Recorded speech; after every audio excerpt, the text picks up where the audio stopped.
औज़ुबिल्लाहिमिनश्शैतानिर्रजीम बिस्मिल्लाहिर्रहमानिर्रहीम।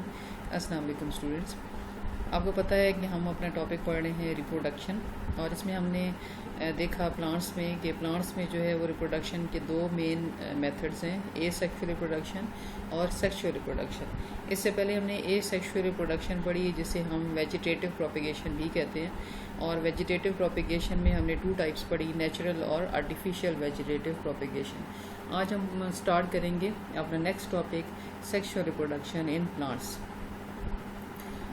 आपको पता है कि सेक्सुअल रिप्रोडक्शन जहाँ पर भी हो वहाँ पर गैमीट्स जो हैं वो होने ज़रूरी होते हैं, और गैमीट्स भी आपको पता होंगे दो टाइप्स के होते हैं, स्पर्म और एग सेल। और जिस वक्त सेक्सुअल रिप्रोडक्शन होती है तो ये जो दोनों गैमीट्स हैं ये फ्यूज़ होके ज़ाइगोट बनाते हैं, और ये जो प्रोसेस है ज़ाइगोट फॉर्मेशन का, that is called the fertilization. अब फर्टिलाइजेशन से पहले जब गैमीट्स बनते हैं तो वो स्पेशल ऑर्गन्स के अंदर बनते हैं। और प्लांट्स जो हैं अगर हम देखें तो प्लांट्स जो हैं वो डिफरेंट टाइप्स के हैं, और उनमें डिफरेंट मेथड्स हैं for the formation of gametes and their fusion. Major types जो हैं वो प्लांट्स की वो तीन तरह की हैं, मॉसेस, फर्न्स और सीड प्लांट्स। मॉसेस और फर्न्स जो हैं वो द सिंपल प्लांट्स में आ जाते हैं, और जो हायर प्लांट्स हैं that they are called the seed plants, क्योंकि सीड की जो फॉर्मेशन है वो हायर प्लांट्स को रिप्रेजेंट करती है। अब ये जो सीड प्लांट्स हैं इनके आगे मज़ीद टू टाइप्स हैं, जिम्नोस्पर्म्स और एंजियोस्पर्म्स। जिम्नोस्पर्म्स जो हैं they are naked seeded plants, क्योंकि इनमें जो सीड्स हैं they are not found inside the fruits and they are present on the cones. आपने देखे हुए होंगे जिम्नोस्पर्म्स जो हिली एरियाज़ में होते हैं आमतौर पे, और उनके ऊपर कोन्स होते हैं, उनके फ्रूट्स नहीं होते, और जो सीड्स हैं वो उनके बाहरी सामने हमें नज़र आ रहे होते हैं। जबकि एंजियोस्पर्म्स जो हैं, स्पर्म मीन्स सीड्स और angio means covered because their seeds are present inside the fruits, so they are known as angiosperms. तो मतलब ये कि सीड प्लांट्स जो हैं उनकी टू टाइप्स हो गई, जिम्नोस्पर्म्स और एंजियोस्पर्म्स। अगर हम प्लांट्स को एज अ होल स्टडी करें तो उनमें जो फ्यूजन ऑफ गैमीट्स है उसके लिए डिफरेंट मेथड्स हैं। जो सिंपल प्लांट्स हैं उनमें पानी जो है वो फर्टिलाइजेशन के लिए ज़रूरी है, क्योंकि जो स्पर्म है वो स्विम करके एग तक जाता है, और इसके लिए पानी लाजमी चाहिए होता है। जब तक पानी नहीं होगा वो फर्टिलाइज नहीं कर सकते, यानी रिप्रोड्यूस नहीं कर सकते, और इस तरीके से उनकी नस्ल के ख़त्म होने का डर होता है। इसलिए ये जो सिंपल प्लांट्स हैं, मॉसेस और फर्न्स वगैरह, ये हमेशा उस जगह पाए जाते हैं जहाँ पे पानी अवेलेबल होता है। लेकिन जो जिम्नोस्पर्म्स हैं और ख़ास तौर पे जो एंजियोस्पर्म्स हैं, एंजियोस्पर्म्स जो हैं ये सबसे ज़्यादा डेवलप्ड प्लांट्स समझे जाते हैं, क्योंकि ये हर जगह पे सर्वाइव कर सकते हैं। इन्हें कोई ख़ास इन्वायरमेंट नहीं चाहिए, इन्हें पानी नहीं चाहिए for the transfer of sperm to the egg cell, और इसलिए ये हर तरह की इन्वायरमेंट में सर्वाइव कर सकते हैं। अब आप कहेंगे किस तरह से फिर स्पर्म जो है वो एग तक जाता है? वो जो है वो हवा के ज़रिए भी जा सकता है और इंसेक्ट के ज़रिए भी जा सकता है, और इसका जो ट्रांसफ़र है, स्पर्म का जो ट्रांसफ़र है टू द एग सेल, ये जाता है बाय पॉलिनेशन। आगे आप सारी इसकी डिटेल देखेंगे कि पॉलिनेशन जो है उसमें कहाँ पे स्पर्म होता है और कहाँ पर एग होता है।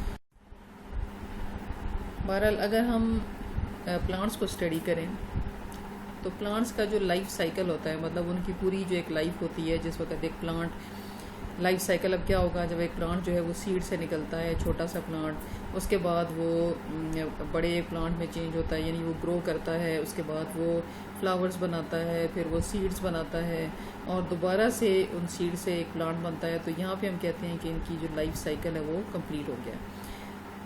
अब अगर हम लाइफ साइकिल को देखें किसी भी प्लांट की, तो उसमें दो तरह की जनरेशन्स होती हैं। एक को हम कहते हैं स्पोरोफाइट और दूसरा होता है गैमीटोफाइट। यहाँ पे आपको ये दोनों नज़र आ गए हैं, डायग्राम के ज़रिए दिखाए गए हैं। स्पोरोफाइट जो है इसके नाम से पता चल रहा है कि ये बनाएगा स्पोर्स। इसको अब आपने थोड़ा अच्छी तरह से याद करना है, क्योंकि जो प्लांट का लाइफ साइकिल है वो एनिमल के लाइफ साइकिल से थोड़ा सा डिफरेंट है। प्लांट्स जो हैं उनका स्पोरोफाइट क्या होता है, ये एक प्लांट होता है जिसमें जो क्रोमोसोम्स हैं they are in the form of pairs, या स्पोरोफाइट इज़ डिप्लॉइड। चूँकि ये डिप्लॉइड है इसमें मियोसिस होगी, और जब स्पोर्स बनेंगे तो वो हैप्लॉइड होंगे, उसको हम 1n भी कहते हैं हैप्लॉइड को, जिसमें जो क्रोमोसोम्स हैं वो पेयर्स की फॉर्म में नहीं होते। अब ये जो स्पोर्स हैं ये माइटोसिस होती है इनमें। अगर ये स्पोर्स किसी ऐसी जगह गिरते हैं जहाँ पे इनको पानी वगैरह मिलता है, वहाँ पे स्पोर्स जो हैं वो उगना शुरू कर देते हैं, और जब वो उगते हैं तो उगने के बाद जो प्लांट बनाते हैं उसको हम गैमीटोफाइट कहते हैं। और गैमीटोफाइट भी जो है वो 1n ही होगा, क्योंकि इसमें सिंपली माइटोसिस हो रही है, और माइटोसिस में आपको पता है नंबर ऑफ़ क्रोमोसोम्स जो हैं वो सेम रहते हैं। तो चूँकि जो गैमीटोफाइट है वो माइटोसिस के थ्रू बना है, इसलिए ये 1n ही होगा, यानी हैप्लॉइड होगा। अब गैमीटोफाइट है तो ये गैमीट्स बनाएगा, और गैमीट्स जो हैं वो भी थ्रू माइटोसिस ही बनेंगे, क्योंकि ये पहले ही हैप्लॉइड है, इसमें मज़ीद मियोसिस तो नहीं हो सकती।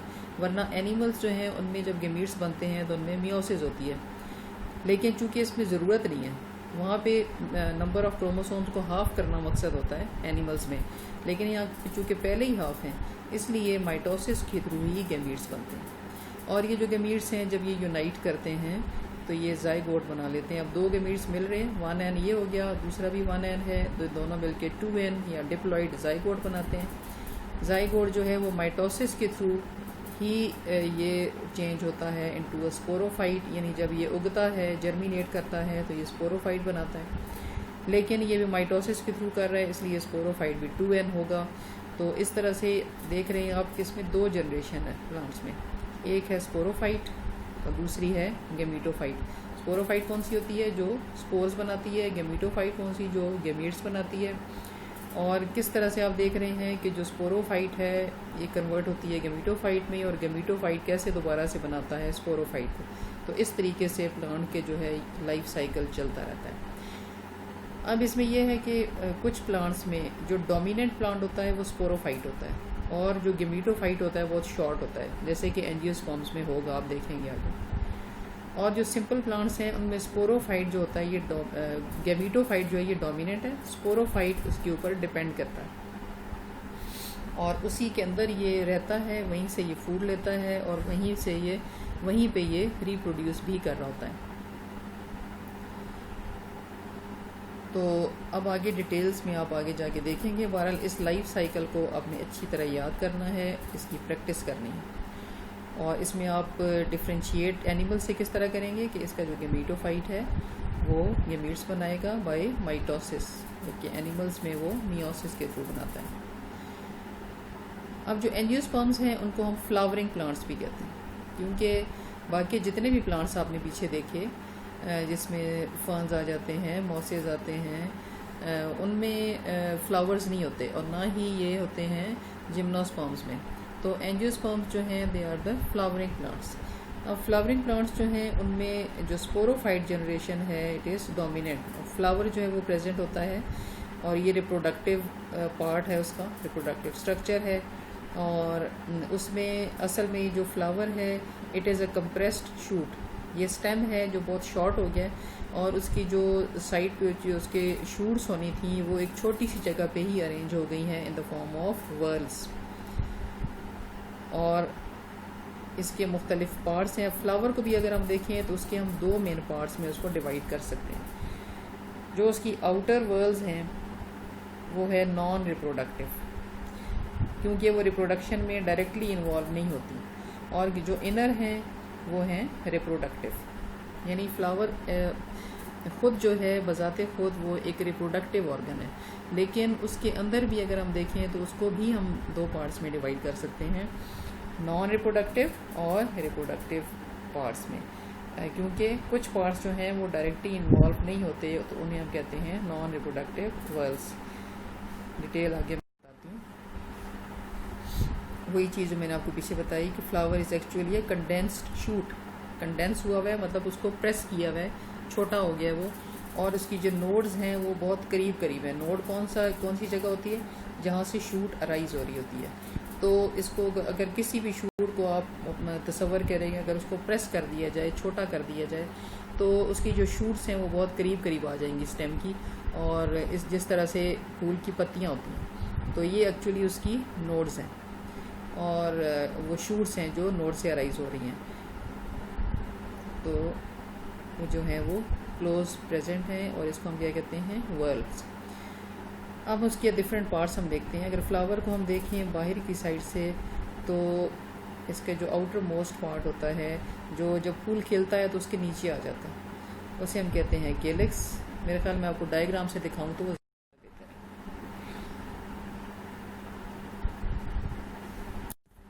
ये देखें इसकी डायग्राम, ये है इसकी डंडी स्टॉक, और इस स्टॉक के ऊपर का जो पोर्शन है इसमें सबसे पहली इसकी वर्ल प्रेजेंट होती है, जिसे कहते हैं हम एंड्रोशियम। ये एंड्रोशियम कहलाती है, बनी हुई होती है सेपल से, ग्रीन कलर की पत्तियां हैं जिन्हें सेपल्स कहते हैं। और यहाँ पे दिखाया गया है ब्रासिका का फूल, जिसे हम सरसों कहते हैं, तो इसमें 4 होती हैं ये। तो सेपल्स जो हैं वो 4 हैं इसमें, और इन सेपल्स को मिला के हम कहते हैं एंड्रोशियम। दूसरी जो इसकी वर्ल है, it consist of petals, there are 4 petals in Brassica and all the petals make up the corolla. इन सब को मिला के हम क्या कहते हैं, करोला। सॉरी, ये जो सेपल्स हैं, सेपल्स कलेक्टिवली कहलाती हैं केलिक्स। केलिक्स है फर्स्ट वर्ल इसकी, सेकंड है Corolla which consist of petals. और अब जो अंदर ये दोनों जो है ये मिलके बना रही हैं नॉन रिप्रोडक्टिव वर्ल्स, क्योंकि ये रिप्रोडक्शन में डायरेक्टली पार्टिसिपेट नहीं कर रही। अब इसके अंदर जो दोनों हैं ये और ये जो है ये इसके रिप्रोडक्टिव वर्ल्स हैं, और ये है एंड्रोशियम। एंड्रोशियम जो है कंसिस्ट ऑफ स्टेमन्स। स्टेमन्स जो है उसके 2 पार्ट्स हैं। ये नीचे वाली जो डंडी इसकी नज़र आ रही है इसे कहते हैं फिलामेंट, और ये ऊपर वाला जो पोर्शन है it is called anther. Anther के अंदर जो है वो बनते हैं पोलन ग्रेन्स। और इसके बाद लास्ट इसकी वर्ल है inner most which is called the gynoecium. Gynoecium consist of carpels. Each carpel has 3 parts. uppermost part is known as this part, this is known as the stigma. Stigma is the sticky part, और उसके नीचे ये नीचे जो है this is known as style, and the lower most part of carpel is called the ovary. Stigma, style and ovary. ovary जो है इसके अंदर प्रेजेंट होते हैं immature seeds which are known as ovules.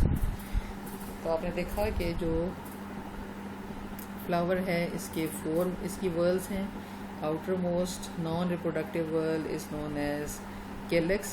केलिक्स consist of sepals, और इनका function क्या होता है कि जिस वक्त फूल अभी खिला नहीं होता तो ये उसको इन्होंने बाहर से कवर किया हुआ होता है, और ताकि ये धूप से, बारिश वगैरह से महफूज रहें। सेकंड है पेटल्स। पेटल्स जो हैं इनके डिफरेंट कलर्स होते हैं, और ये जो हैं ये भी नॉन रिप्रोडक्टिव पार्ट्स में आ जाती हैं, लेकिन ये इनडायरेक्टली पार्टिसिपेट कर रही होती हैं रिप्रोडक्शन में।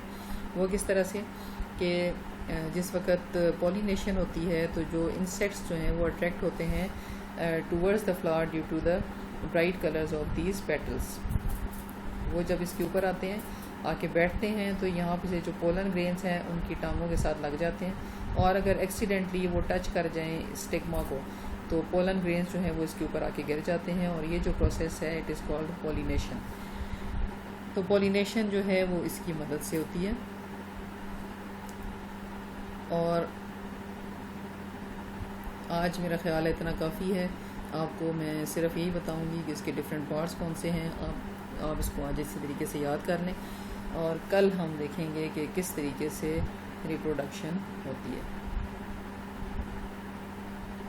फर्टिलाइजेशन, रिप्रोडक्शन दोनों।